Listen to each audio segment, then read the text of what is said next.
प्यारे बच्चों, सबसे पहले तो आप सबको शिक्षक दिवस की बहुत बहुत बहुत ज़्यादा हार्दिक शुभकामनाएं। और मैं आज अपने उन सारे गुरुओं को नमन करता हूं जिनसे मैंने कभी ना कभी कुछ न कुछ सीखा है। बेटा देखिए, हम लोग अभी ट्रांसफॉर्मेशन ऑफ सेंटेंसेस के बारे में से सीख रहे थे, जिसमें से हम लोग रिमूविंग एडवर्ब टू के रूल से कुछ सीख रहे थे। उसके आपके 2 वीडियोज़ पहले आपको दे दिए गए हैं और आशा करता हूं कि आप लोगों ने दोनों वीडियोज़ देख लिए होंगे। यदि नहीं देखे हैं तो पहले आप उन दोनों वीडियोज़ को जा कर के देख लीजिए, देन आप इस वीडियो की तरफ आकर के मूव करिएगा। देखिए बेटा, हम लोगों ने पिछले वीडियोज़ में से क्या सीखा था, तो सीखा ये था कि आपका जो एडवर्ब टू होता है, एडवर्ब टू की जगह पर सो लगाते हैं। इन्फिनिटिव टू होता है, इसकी जगह पर हम लोग यहाँ पर पहले दैट लिखते हैं। दैट के बाद में यहाँ पर आपका सब्जेक्ट आता है, वो भी सब्जेक्ट हम लोग किसका लिखते हैं, तो बेटा सब्जेक्ट ऑफ है द इन्फिनिटिव होता है। ठीक है ना, यानी कि वाक्य में जो इन्फिनिटिव दी जाएगी उस इन्फिनिटिव के सब्जेक्ट को आप लोगों को लिखना है। उसके बाद आपको यहाँ पर कैन या कुड, इसमें से कोई एक आपका शब्द लगाना है। आवश्यकता पड़ने पर आपको इसके साथ में नॉट भी लगा देना है। ठीक है, इसके बाद देखिए, हम लोगों ने समझा था कुछ वाक्य ऐसे होते हैं जिन वाक्यों में इन्फिनिटिव के ठीक पहले आपका जैसे फॉर मी, आपका फॉर यू, इस तरीके के आपके शब्द दिए होते हैं। तो इन शब्दों को हम लोग वहाँ पर आई और जैसे यू जैसे शब्दों में से बदल देते हैं। आपने इस बात को पिछले वीडियो में सीखा था और ये पूरी मैंने टेबल किसको किस में से बदलते हैं ये मैंने आपको पिछले वीडियो में से बता दिया था। नहीं देखा है तो आप लोग उसको एक बार ज़रूर देखिए। आज हम लोग बात करेंगे बेटा, सबसे पहले तो इसी नियम के बारे में कि आपको एक वाक्य समझाना है। वो पहले मैं आपको वाक्य समझा दूं, फिर इसके बाद हम लोग उसी वाक्य से संबंधित कुछ अगले नियमों की तरफ बढ़ेंगे। तो आप लोगों को क्या देखना है, सबसे पहले यहाँ से देखिए, weather is too stormy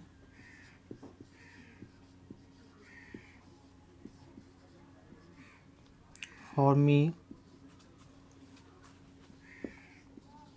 to go out.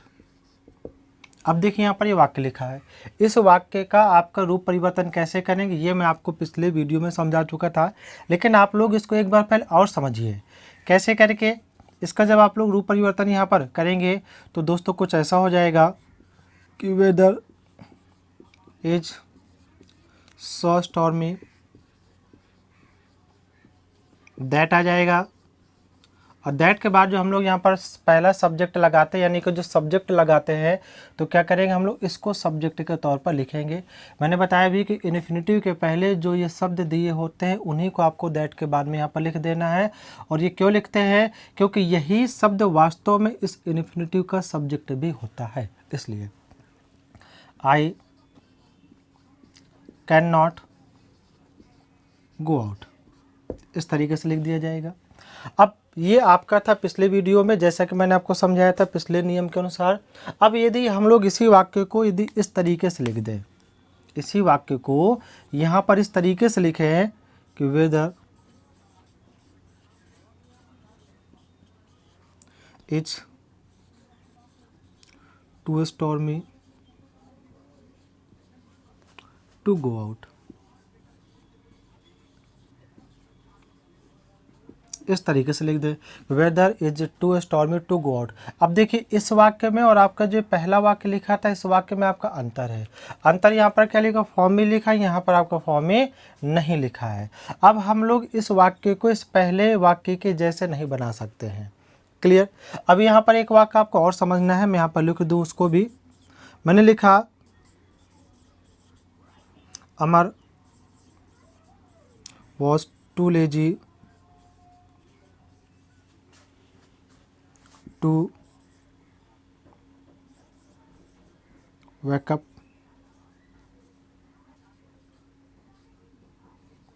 early in the morning, इस तरीके से। अब देखिए एक वाक्य आपका ये लिखा है यहाँ पर, आपको जो मैंने लिखा यहाँ पर आपका वेदर वाला, और एक वाक्य भी मैंने लिखा आपका ये वाला। आपको इन दोनों वाक्यों के बीच का पहले तो अंतर समझना है कि दोनों वाक्यों के बीच में आपका डिफरेंस क्या है। देख पा रहे होंगे लिखा है कि weather is too stormy to go out, मौसम बहुत तूफानी था, टू गो आउट बाहर जाने के लिए। अगला Amar was too lazy, Amar बहुत आलसी था, ठीक है। To wake up early in the morning, सुबह जल्दी जगने में।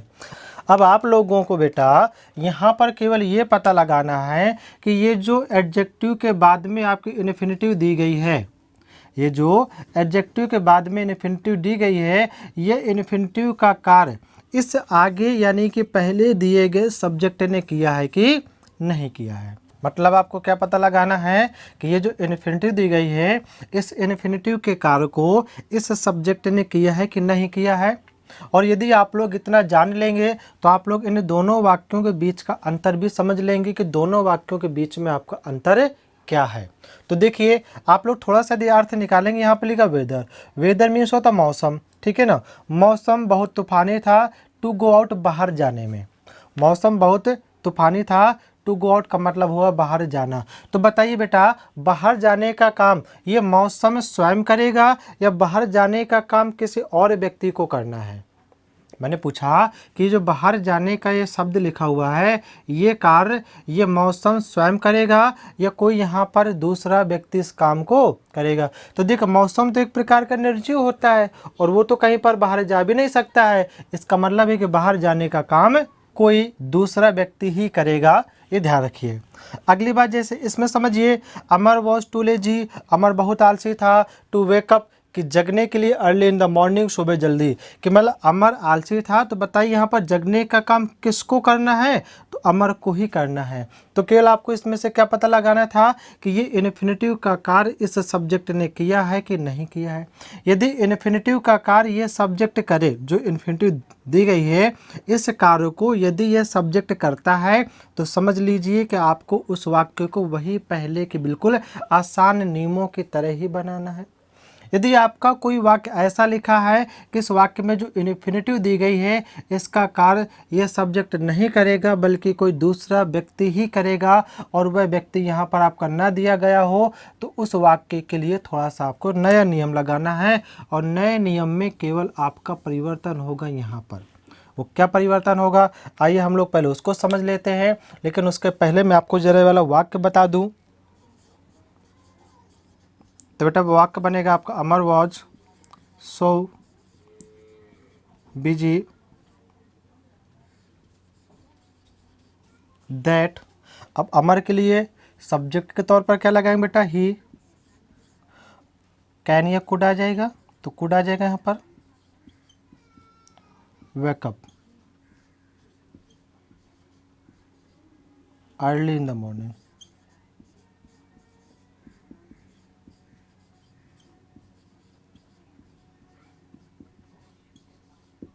ठीक है, इस तरीके से।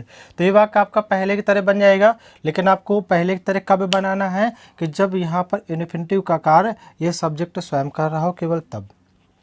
तो इसको लिख लीजिए, लिखना हो तो। अब इसमें समझ लीजिए कि जब इस इन्फिनिटिव का कार्य ये सब्जेक्ट आपका ना कर रहा हो तब आपको केवल क्या करना पड़ेगा, इस सब्जेक्ट की जगह पर आपको थोड़ा सा परिवर्तन करना पड़ेगा। और आइए पहले उसको समझ लेते हैं कि आपको किस किस तरीके से क्या क्या बदलना है। तो वैसे देखिए बेटा ऐसे वाक्यों के बनाने के कई नियम होते हैं, लेकिन आपको केवल यहाँ पर दो ही तरीके सीखने हैं। एक तो इस सब्जेक्ट की जगह पर हम लोग या तो वन लगा लेंगे या तो वहाँ पर वी लगा लेंगे, या तो इस सब्जेक्ट की जगह पर हम लोग नो वन या नन जैसे शब्द भी लगा लेंगे। नो वन या नन जैसे शब्द भी लगा लेंगे। कब, जब ये इन्फिनिटिव का कार्य यह सब्जेक्ट ना कर रहा हो, केवल तब। ठीक है, तो देखिए जब इसको बनाएंगे तो बनाने में क्या करेंगे, पहले समझ लीजिए कि अगर आप लोगों को नो वन या नन लगाने से और वन या वी लगाने से आपका क्या अंतर आ जाएगा। तो देखिए जब भी किसी वाक्य का आप लोगों को नेगेटिव बनाना पड़े, सुन लीजिए कि जब भी किसी वाक्य का नेगेटिव बनाना पड़े तो आप लोग नो वन नन या वन या वी कुछ भी लगा सकते हैं। और यदि आपको किसी वाक्य का अफर्मेटिव बनाना पड़े तब आपको केवल वहाँ पर वन या वी शब्द ही लगाने हैं। यदि नेगेटिव बनाना पड़ेगा तो इनमें से कोई भी शब्द लगा सकते हैं। यदि केवल अफर्मेटिव बनाना पड़े तो आप लोगों को वहाँ पर वन या वी शब्द ही लगाना है। और इसमें भी देख लीजिए कि यहाँ पर जब हम लोग नो वन या नन लगाएंगे तब क्या अंतर आएगा, जब वन या वी लगाएंगे तब वहाँ पर क्या अंतर आएगा। तो आप लोग देखिए कि ये जो शब्द लिखे ये दोनों शब्द आपके नेगेटिव वर्ड है। ये दोनों आपके यहाँ पर नकारात्मक शब्द हैं।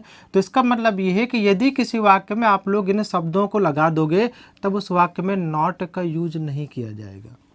यदि किसी वाक्य में आप लोग इन शब्दों को लगा देंगे तो उसमें फिर नॉट का यूज नहीं किया जाएगा। और क्यों नहीं किया जाएगा? क्योंकि किसी वाक्य को यदि नेगेटिव बनाना है तो उसमें हम लोग केवल एक ही नेगेटिव वर्ड का यूज कर सकते हैं। यदि आपने वहाँ पर एक से अधिक नेगेटिव वर्ड का यूज किया तो मतलब है कि सेंटेंस आपका नेगेटिव नहीं रह जाएगा। इसलिए जब इन शब्दों को लगाएंगे तो वहाँ पर आप लोग नॉट नहीं लगाएंगे, लेकिन जब आप लोग इन शब्दों को लगाएंगे तो वहाँ पर आप लोग नॉट लगा लेंगे। अब देखिए जरा इस वाक्य को हमें कैसे करके बनाना है। तो दोस्तों यहाँ पर पहले क्या आ जाएगा, वेदर इज सो स्टॉर्मी। हो गया ना ये, वेदर इज सो स्टॉर्मी। और इसके बाद में पहले तो आपको दैट लिख लेना है।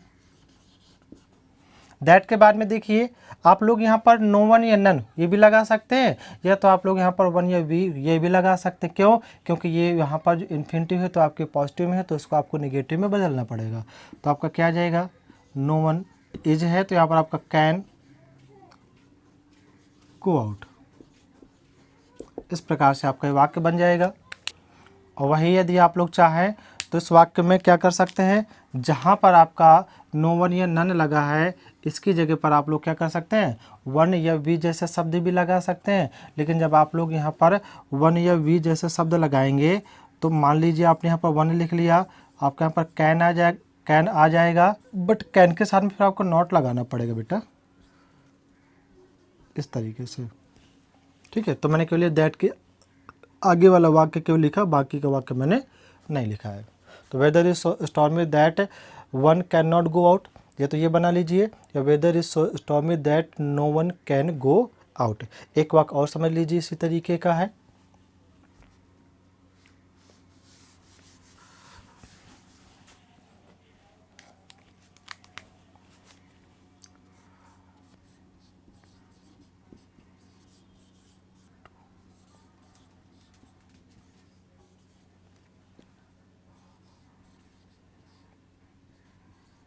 Test too hot to take. इस तरीके से बेटा जब आप लोग इसका यहाँ पर रिमूविंग टू से बनाएंगे तो आपका कैसा बनेगा, तो बनेगा ये आपका कि टीज सो हॉट दैट आ जाएगा। दैट के बाद में क्या करना है, आपको पहले सब्जेक्ट लगाना है। तो देख लीजिए यहाँ पर टू टेक, टेक का मतलब यहाँ पर आपका चाय के पीने से है। तो बताइए चाय स्वयं में पिएगी अपने आप को कि कोई दूसरा पिएगा, तो कोई ना कोई यहाँ पर दूसरा पिएगा, इसलिए सब्जेक्ट के तौर पर या तो इसको लिख लीजिए या तो आप लोग यहाँ पर इसको लिख लीजिए, वन कैन नॉट टेक। और यहाँ पर आप इट लगाना पड़ेगा क्योंकि ये एक प्रकार की सकारात्मक क्रिया होती है, सॉरी ये एक प्रकार की यहाँ पर जो है सकर्मक क्रिया होती है, तो यहाँ पर इट लगाया जा सकता है। तो आपका इस तरीके से वाक्य बन जाएगा। ये हो गए बेटा रूल्स है। और अभी केवल आपका एक छोटा सा नियम और बचा है जिसको आप लोगों को समझना है, बस बाकी कुछ नहीं है। और हम लोग इसको इसी तरीके से समझ लेते हैं। जैसे मान लीजिए लिख दिया मैंने ये टीच सो हॉट, ठीक। अब देखिए ये वाक्य लिखा है, इस वाक्य में आपका एडवर्ब टू तो लिखा है लेकिन इसके साथ में कहीं पर आपका इन्फिनिटिव नहीं लिखा है।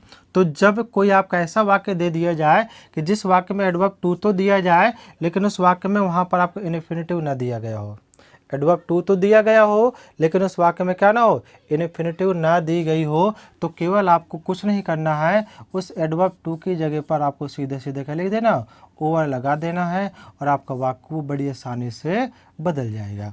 तो इस तरीके से इस वाक्य को हम लोग कैसे करके लिख सकते हैं, टीज ओवर हॉट, इस तरीके से। और एक वाक्य लिख लीजिए ऐसा ही कोई आप लोग, जैसे रहीम was too healthy